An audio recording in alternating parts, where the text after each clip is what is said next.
Hello everyone. இந்த வீடியோட தம்ப்லைன்லயே நீங்க பார்த்துருப்பீங்க. இந்த வீடியோ கம்ப்ளீட்டாவே பிரைட்ஸ்க்கான வீடியோ தாங்க. So I am Priyadarshini, makeup artist and queen beauty salon and bridal studio நம்மளோட ஸ்டுடியோ. ஸோ பார்த்தீங்கன்னா இந்த வீடியோ கம்ப்ளீட்டாவே பிரைட்ஸ்க்காக தான் இருக்கும். ஸோ பிரைட்ஸுக்கு தேவையான 10 இம்பார்ட்டண்டான விஷயங்கள் தான் நம்ம பார்க்க போகிறோம். அதில் ஃபர்ஸ்ட் இம்பார்ட்டண்டான விஷயம் என்னன்னு பார்த்தீங்கன்னா, பிரைட் சூஸ் பண்ணுற மேக்கப் ஆர்டிஸ்ட், அவங்களோட வெட்டிங்க்கு சூஸ் பண்ணுற மேக்கப் ஆர்டிஸ்ட் பார்த்தீங்கன்னா கண்டிப்பாக அவங்க 3 மந்த்ஸ் டு 6 மந்த்ஸ்க்கு முன்னாடியே புக் பண்ணிடணும். எதனாலன்னு பார்த்தீங்கன்னா, இப்போ அந்த ஆர்டிஸ்ட்டுக்கு டேட்ஸ் பிஸியா இருக்கலாம். ஸோ அதனால இவங்க நினைச்ச ஆர்டிஸ்ட் அவங்க புக் பண்ணும்போது ரொம்ப அவங்க டேட்ஸ் கிடைக்காம இருக்கலாம். ஸோ இந்த மாதிரியான இஷ்யூஸ்லாம் கண்டிப்பா ஃபேஸ் பண்ணுவாங்க. ஸோ அவங்க எப்பயுமே லாஸ்ட் மினிட்ல 1 மந்த் 2 மந்த் முன்னாடி ஒரு பிரைடு ஒரு மேக்கப் ஆர்டிஸ்ட் புக் பண்றதுங்கிறது ரொம்ப கடைசி நேரத்துல கண்டிப்பா அந்த விஷயம் ப்ரெஷர் கொடுக்கும். ஏன்னா அந்த அந்த இவங்க வெட்டிங் டே பாத்தீங்கன்னா பீக் முகூர்த்தமா இருந்தா கண்டிப்பா அந்த ஆர்டிஸ்ட் புக் ஆயிருப்பாங்க. ஸோ அப்ப லாஸ்ட் மினிட்ல அது கொஞ்சம் ஸ்ட்ரகிளா இருக்கும். ஸோ அதனால எப்பயுமே 6 மந்த்ஸ் அட்லீஸ்ட் 8 மந்த்ஸ்க்கு முன்னாடி கூட புக் பண்ணுங்க. இப்போ எங்கிட்டலாம் பார்த்தீங்கன்னா 1 இயருக்கு முன்னாடி புக் பண்ண பிரைட்ஸும் இருக்காங்க. ஸோ இந்த மாதிரி நம்ம வெட்டிங் டேட் எப்போ புக் ஆகுதோ, வெட்டிங் டேட் எப்போ முடிவாகுதோ அப்பயே நம்ம புக் பண்ணிடுறதுங்கிறது நம்மளுக்கு ரொம்ப ரொம்ப யூஸ்ஃபுல்லான ஃபர்ஸ்ட் இம்பார்ட்டன்டான விஷயங்க. நெக்ஸ்ட் விஷயம் என்னன்னு பார்த்தீங்கன்னா ட்ரையல் மேக்கப். ஆல்ரெடி ட்ரையல் பண்ணியிருக்கும் போது பார்த்தீங்கன்னா அவங்க என்ன பண்ண போறாங்கன்ற ஒரு கான்ஃபிடென்ட்டோட இருப்பாங்க, ஒரு கிளாரிட்டியோட இருப்பாங்க. அது அந்த அன்னைக்கு இன்னும் கொஞ்சம் ரிலாக்ஸாக இருக்கிறதுக்கு நிறைய ஹெல்ப்ஃபுல்லாக இருக்கும்.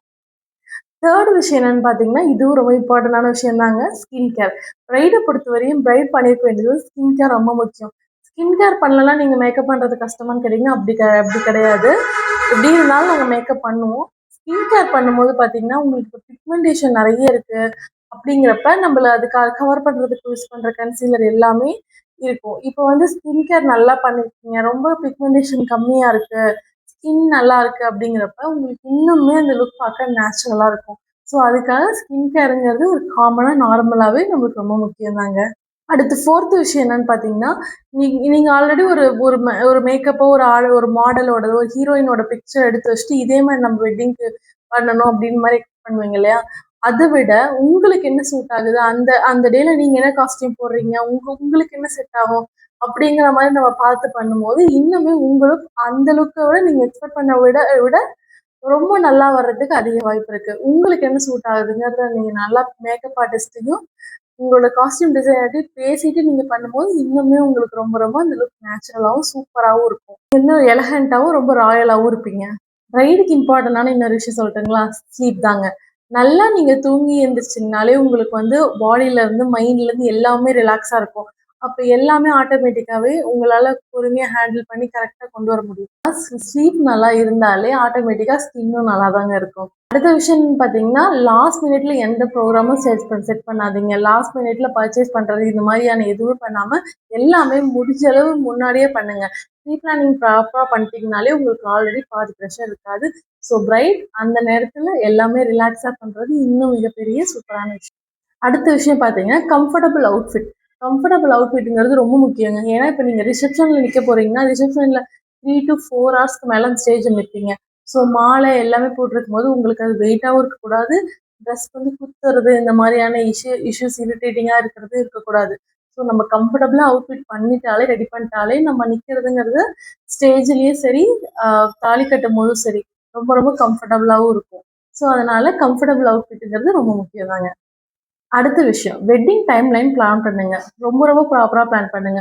எப்ப நீங்க தூங்க போறீங்க, எப்ப நீங்க உங்களுக்கு ரிசப்ஷன், எப்ப நலுங்கு வைக்கிற ஃபங்க்ஷன், மெஹந்தி ஃபங்க்ஷன், எப்ப உங்களுக்கு வெட்டிங் ஃபங்க்ஷன், இது எல்லாமே ப்ராப்பரா பிளானிங். இது இடையில நீங்க எவ்வளவு நேரம் தூங்க போறீங்க, இடையில இடையில இப்ப இன்னைக்கு நைட் ரிசப்ஷன், நாளைக்கு கல்யாணம்னா இதுக்கு நடுவில் நீங்க எவ்வளவு நேரம் ப்ராப்பரா தூங்க முடியும்ன்றதையும் ப்ராப்பரா பேசிடுங்க. ஏன்னா அது ரொம்ப ரொம்ப இம்பார்ட்டன்ட் தாங்க. நைட்டு ரிசப்ஷன், நாளைக்கு முகூர்த்தம் அப்படின்னா இதுல நீங்க தூங்குறதுக்கான டைமிங்கும் நீங்க ரெஸ்ட் எடுக்கிறதுக்கான டைமிங்கும் ரொம்ப முக்கியம். எவ்வளவோ பிரைட்ஸ் தூங்கிக்கிட்டே மேக்கப் போட்ட வீடியோஸ்லாம் நீங்க நிறைய பார்த்துருப்பீங்க. ஸோ இதெல்லாம் கூட நாங்க ஃபேஸ் பண்ணுவோம். இது இது அவங்க தூக்கத்துல இருக்கும்போது மேக்கப் பண்றதுங்கிறது எங்களுக்கு ரொம்ப நார்மலான விஷயம் தான். அது நாங்க பழகிட்டோம். இருந்தாலும் அது பிரைட்ஸ்க்கும் இன்னும் கொஞ்சம் ரிலாக்ஸிங்காகவும் கம்ஃபர்டபுளாகவும் இருக்கிறதுக்காக தான் இந்த ஒரு வீடியோ. அடுத்த விஷயம் என்னன்னு பார்த்தீங்கன்னா, மேக்கப் முடிஞ்ச உடனே நீங்க மேக்கப்பை டச் பண்ணி பார்த்துட்டே இருக்கணும்னு அவசியமே கிடையாது. மேக்கப் ஒன்ஸ் தாங்க பண்ணிட்டாலே நீங்க அதை நார்மலா விட்டுட்டாலே நல்லா தான் இருக்கும். ஒரு சிலருக்கு டச் பண்ணி பார்த்துட்டே இருக்க பழக்கம் இருக்கு. ஸோ அந்த மாதிரி விஷயங்களை அவாய்ட் பண்றது நல்லது. ஏன்னா ஒரு சில நேரத்தில் உங்களுக்கு ஸ்வெட் ஆகலாம். ஸ்வெட் ஆகும்போது மேக்கப் மூவ் ஆகலாம். அது அந்த அந்த வாட்டர் வந்து காஞ்சதுக்கப்புறம் அது நார்மல் ஆயிரும் அந்த மேக்கப். நம்ம அந்த வாட்டர் இருக்கும்போது அதை டிஸ்டர்ப் பண்ணுற மாதிரி எதுவும் தொடுறதுங்கிறது வேண்டாம். ஃபைனலான 10வது பாயிண்ட், இது ரொம்ப ரொம்ப ரொம்ப இம்பார்ட்டன்ட் பாயிண்ட்.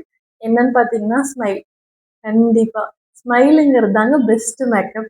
ஸோ இந்த வீடியோ உங்களுக்குலாம் பிடிச்சிருக்குன்னு நினைக்கிறேன். நிறைய உங்களுக்கு ஏதாவது டவுட்ஸ் இருந்தால் நீங்கள் கமெண்ட் பண்ணுங்கள். And thank you all.